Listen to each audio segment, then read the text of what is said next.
Welcome to the Elevate podcast, brought to you by the Registered Master Builders, where we're all about building better businesses. Each week we explore the ideas and practices that help us get the best from our businesses, our teams and ourselves. I'm your host, Ryan Castle, along with Dr. Mike Ashby. We talk to experts, advocates and business owners in the construction industry to share their knowledge, insights and experiences to help you build a better business and enjoy a better life. In addition to the podcast, the Registered Master Builders Elevate is also an online learning platform hosting courses, programs and content that help construction business owners and their staff to build a better business.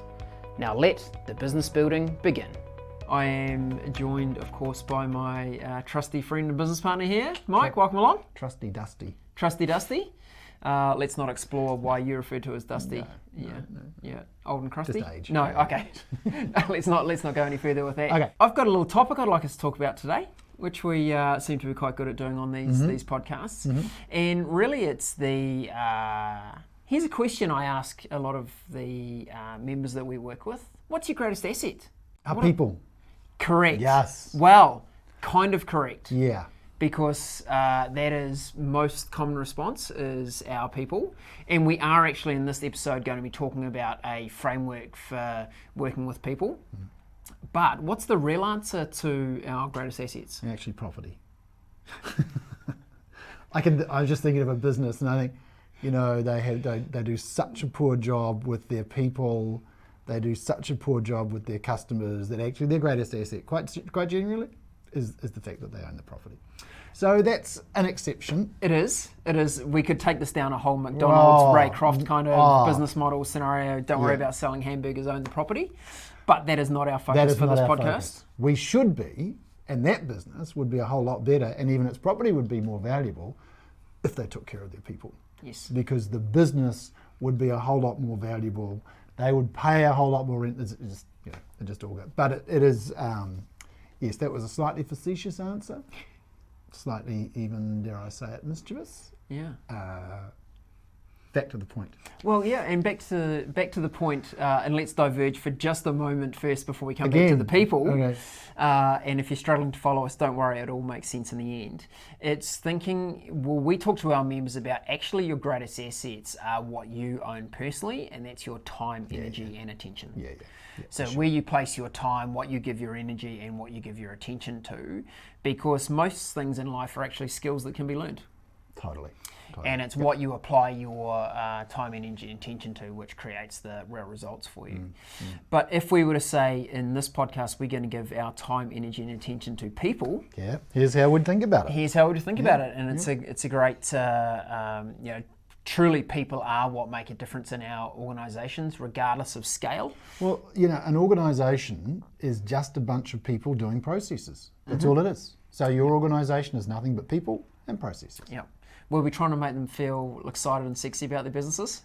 People and processes? That sounded like an engineer's definition. I know, but kind of bring it right down. So get good people and do their processes right. Absolutely. You've got a great organisation. It's really that simple, isn't it? It is. And so often where organisations struggle with getting their strategy executed, where they're trying to head, is that their people and the processes are not aligned and empowered to do that. For sure.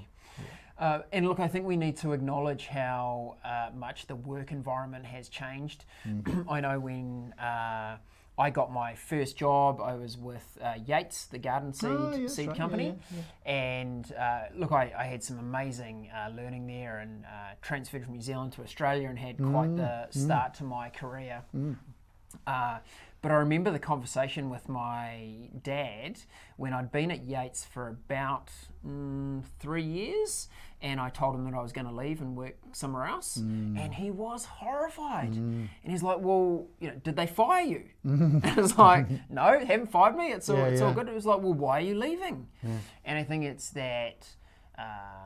in days gone by, the scenario was you joined an organisation. For sure. Sometimes you worked for them for 40, 50, 60 years, and unless they fired you, you stuck around. Right. Yeah.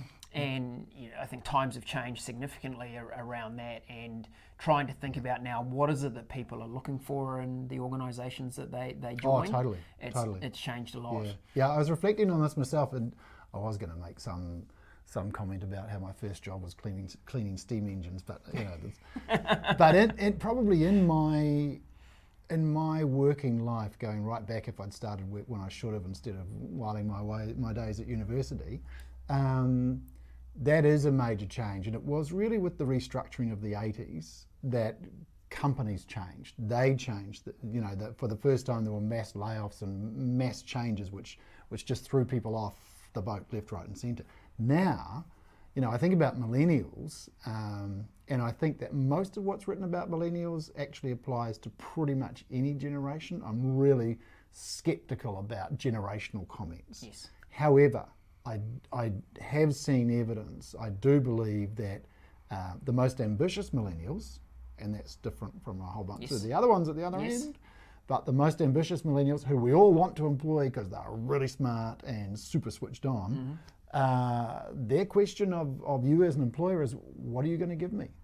In particular, how am I going to develop while I'm here? And a lot of these people, they will follow managers.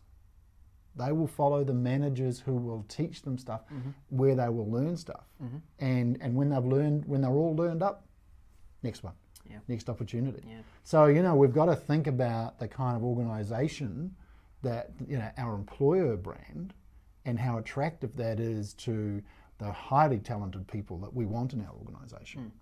And I think the other thing that comes through very strongly with, you know, anyone joining your organisation, but yes, we see it in the millennial research a lot as well, is how connected do I feel to what your organisation is doing? You know, so yes, how will you help me grow and develop? But I'm really interested in that. Totally. Money is often a fourth or fifth kind of priority, and it's what we call a hygiene factor, where they go, hey, look, I want to be remunerated in line with my value, but it's not my driver here. It's not my key driver, at least. Well, they're really conscious of the value they bring, and they're really conscious of the value they expect to get. And that connection piece, I think that's exactly the word. You know, how do I connect to the organisation in terms of its purpose, what it's trying to do, its values, its culture, what sort of place is this that I'm going to be spending my working time at, because my working time is precious. I mean, it's good attitude, and it's kind of, you know, it holds employers to a higher standard of accountability. They should be providing that kind of environment. And with this in mind, I've come up with a little model that I call the 5 Olympic rings of people. It started for me when I was interviewing for roles here at The Breakthrough, and just thinking about a framework that I could have in mind when I was talking to potential candidates that were coming through and looking to join The Breakthrough, that would help me centre around the things that I think were important, but not have me go, right, here's the 50 questions I'm going to ask you in order. So it was kind of that framework. Why the Olympic rings? Partly because I had 5. Sports nut. Yeah, sports nut. I think Olympics, you know, it says high performance. It says we want high achievers, people that win in the world. So it was that. And I was trying to think of a model that had 5 things in it. It was like, oh, the Olympic rings has 5. Let's run with that. So here's the model. It has 3 C's and 2 R's. 3 C's and 2 R's. Creedence Clearwater Revival twice. Something like that. So think about a picture of the Olympic rings, and look, we'll put a downloadable on the podcast link so you can access this. But the first one is around career. The first C is career. And whenever I think about these, I'm always thinking about what's our perspective as an employer, and then what's the perspective of someone that might be joining our organisation. So when we think about career, where would I like their career to develop while they're here? And let's gain some insight as to, if you join our organisation, how do we fit into your career path and what you're trying to achieve? Let's make sure those things are aligned. Now, let's not get confused that we have to plan the person's career and we expect them to be here for 50 years. Very, very unlikely to happen. What do they say now? Most people will have something like 7 plus very, very different job roles in their career. And then the number of organisations seems to be changing frequently as well. Actually, even at my advanced stage, I've had a number of careers. Not just jobs, but careers. So we'd expect that to multiply. So the first one, talk about career alignment. Where do you see the person going, and where do you see them? Where do they see themselves going in their career? The second C we talk about is culture and values. And we've recently been looking at a lot of research around how you create or help to shape. That's a high great performance word. culture. A high performance culture, great word. Shape a high performance culture, because you don't create it, you do shape it, and the alignment of culture and values is so important. I was at a event a couple of weeks ago where Mariana Lowry of a New Zealand software company called One Centre, she talked about her lessons in hiring people. Oh yeah. And her number one lesson was hire based on values. Yeah. There's a famous story about Jack Welch who said that, you know, GE was obviously a very successful company. Under his watch, it really took off when they started not just to hire people on values, but fire them as well. Yes. So if people didn't share the values, if people's behaviour didn't reflect the values, they went. And what's more, there was no kind of nice stuff about, kind of left to pursue personal interests. It was, didn't share the values, making it really clear, this is the kind of organisation we are, this is our culture. I've been thinking so much about culture for a very long time, trying to get to the heart of what that high performance culture looks like. And it's absolutely fundamentally based on on values, but it's in action, not in words. So many of the values exercises that people do are about words. Culture is modelled, not made. Yes. So culture, it is will in action. It's not words on paper, it's not words on screen, it's what you do. That's what shapes the culture. And it's the identity of the organisation, and it exists at the lowest level of the org chart. That's where the culture sits. And at each point, that culture is mediated by managers. Yes. Whether you've got 10 layers or 2, that culture is being transmitted, intermediated from whatever you think you've got at the kind of director table or the MD table through to the person on the shop floor.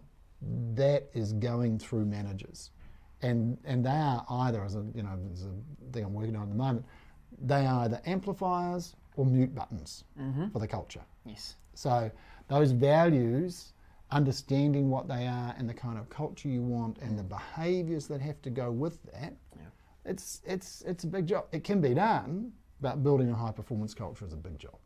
It's a big job, but the one that you get the most return on your investment from, because it truly is the thing that unlocks your potential in an organisation. It's the only sustainable competitive advantage, because a high performance culture enables you to adapt your strategy on the go. Yes. Because you've got people on the shop floor who are saying, you know what, this is not working. It's not just this process, but this is what the customer seems to be wanting. Well, when you've got people on the shop floor saying, hey, we need to change, we need to adapt, you've got a self-regulating performance culture. You've got something that doesn't matter what the market throws at you, you're going to be okay. Your financials, your revenue and your profit will be okay, because you've got an organisation that's able to change and remain relevant in the marketplace. And been looking at some research by a culture expert called Marcus Buckingham, and he says the really, really important piece of values is values at a team level, as well as an organisation, but at a team level. And obviously, if you're running a reasonably small business, your values might be business-wide and team-wide, because that's how small your team is. But as your organisation grows and gets bigger and gets more layers and more managers that are helping to distill that down, actually it's the values inside the team that people really feel and or align or don't with very, very quickly. And it's that point of connection. It's tribal, it's that identity, it's, who do I belong with? What's my sense of belonging? Am I with like-minded, like-hearted people? That's what values are about. Yeah. And I think that point you make there, Mike, about being like-minded is the logical thought, but we all know the heart piece. We know we can feel it when we're in a team that we're aligned with. It doesn't have to be words on paper. It's definitely the heart and emotional piece as well. Heart, hands, and mind. So we've talked about career, we've talked about culture and values. There's a third C. Well, I'm going to jump to an R, because it makes sense. The next one I'm going to talk about is responsibility. And responsibility is being really clear what you feel the expectations for that person's role is going to be. So what is it that they are going to be responsible for in your organisation? And I think many of us are poor at understanding that in advance. We kind of go, we've got an empty seat, we think we kind of need someone, let's bring them in and we'll figure it out. Hey, look, adjusting and adapting is okay, but making sure you get a good fit with a person, having good clarity around the responsibility and articulating it to that person so they can get a sense of whether that's something that they want to do and that it plays to their strengths. Yeah, well, I think there's a couple of points about it. I think that Gallup book called It's the Manager, which talked about, you know, the levels of engagement and manager responsibility. Its survey, global workplace survey, found that 50% of people did not know what was expected of them at work, which is kind of, well, what are they doing? And why don't they know?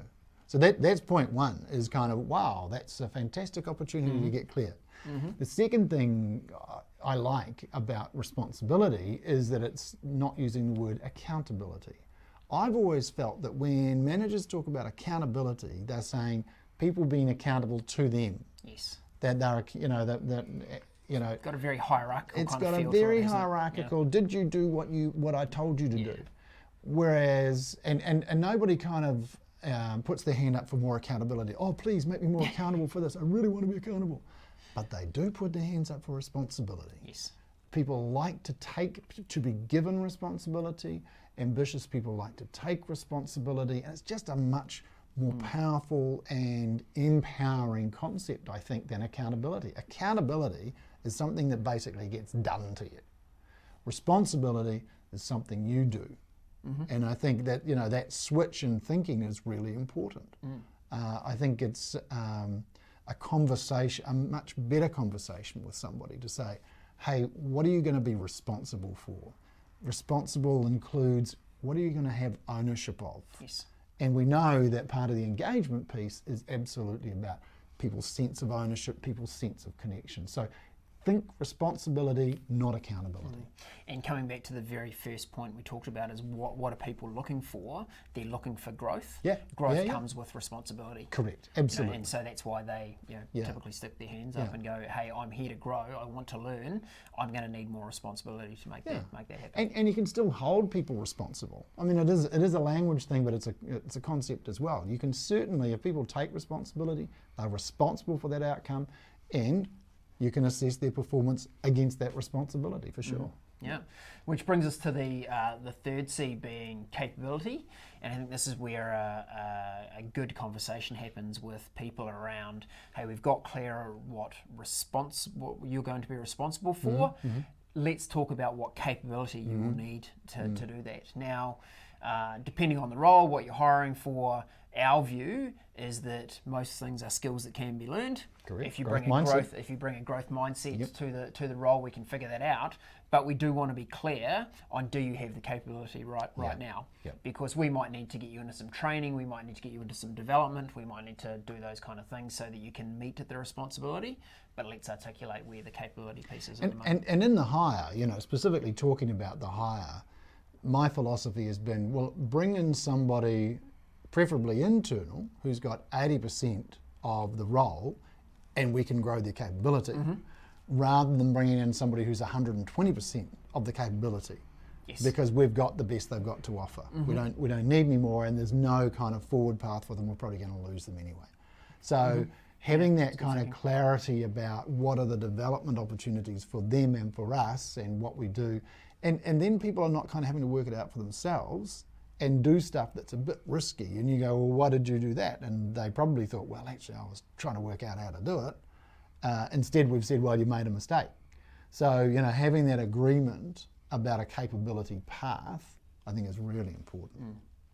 And look, there are numerous tools now to help assess capability, you know, above and beyond a straight discussion about where someone assesses their own capability. Lots of psychological insight tools that allow you to do that, and we've seen a whole host of them, and my view would be used in conjunction with other areas of the interview process. They can be really powerful. Yeah, absolutely. I wouldn't rely on them solely, Yep. because they're not the sole indicator, but as a helpful. complement to what's going on. Well, as much as those are useful. anything, they might fly a red flag. They might say, hey, you know, there's a risk here. Actually, I think most of those survey tools, I seem to remember somebody who was so keen on, they were working for one of those organisations and got really keen on it and decided to do a master's thesis on their value. Actually, research showed no relationship between alleged fit in the psychographic and actual performance. What it did show, though, was that where there were red flags which were ignored, they did fail. Yeah, right. So as much as anything is for that, Good, it's good. kind of red It's lights. like the warning light on the dashboard. Pretty much, yeah. Pretty much. Yeah. Okay. Look, our final Olympic ring and the final R is remuneration or the dollars.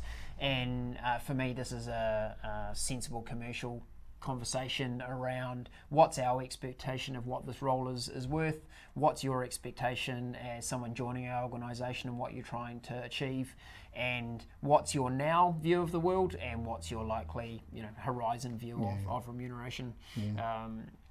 No, it's not the highest motivating factor, but it is something that needs to be discussed in all of these situations. So having that as one of the things you make sure you cover off is key. I think you've probably just got to remember that, particularly in today's market, I think it's quite odd, isn't it, that we're in an era of AI and the future of work being there's no jobs for anyone, etc. Actually, we've got totally full employment. We've got an incredibly tight labour market, and that just means that there's more demand for labour than there is supply, and I believe, according to economics, that means the price goes up. So you might think that this job is worth X, but it's probably X plus, because there's a lot of competition for labour. It's just a market. We benefit on the other side. This is how it is now. Live with it. And the doomsday around, oh my God, AI is going to take over the world and there's going to be no jobs left. I'm pretty sure we've had about 100 of those different events in history. I mean, you'd remember when the steam engine came in, people were panicking, weren't they? Well, it was the horses who were panicking. And how's your driverless car going, by the way? It's not. Superb. It's not yet. Yes, but is that regulation or technology? Well, either Debate for another day. Another day. Debate for another day. So look, the 5 Olympic rings of people, I don't prescribe it to be a all-encompassing model. It's just something that I use. It keeps it top of mind when I'm discussing roles with people to make sure that I'm covering off what I see as the key areas. I think it works well.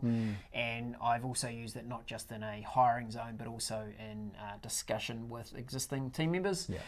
Just kind of going, hey, let's check in. Where are you at on this? How are we doing on that? What's your aspiration here? So we can keep aligned. And I think direction. The career discussion, I think the capability discussion, they're both great. I think the culture and values one is a really good challenge for us to be thinking about. And the responsibilities piece with having that clarity is just such a wonderful opportunity. But grappling with what is the culture here? What are our values is a great conversation to have with yourself and with your team. Yes, and high performance organisations have these conversations regularly. Yeah, they do. They talk about this stuff. They talk about this stuff, right? It's not just that, great, we did it in your interview, it was 3 years ago and we haven't talked about it since. It's about keeping these things top of mind and continuing to talk about them and evolve as people, as teams, and as a business, how we can further grow and develop. For sure. Great. Cool.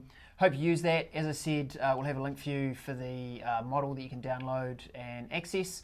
If you think someone else in your circle is using models to talk to people, to think about how they hire the best people for their teams, we'd love you to share this podcast out with them and get us connected. Get us connected. We'd love to have your comments, any views that you've got. Let us know. Great. Thanks for joining us today. See you on the next one. Cheers.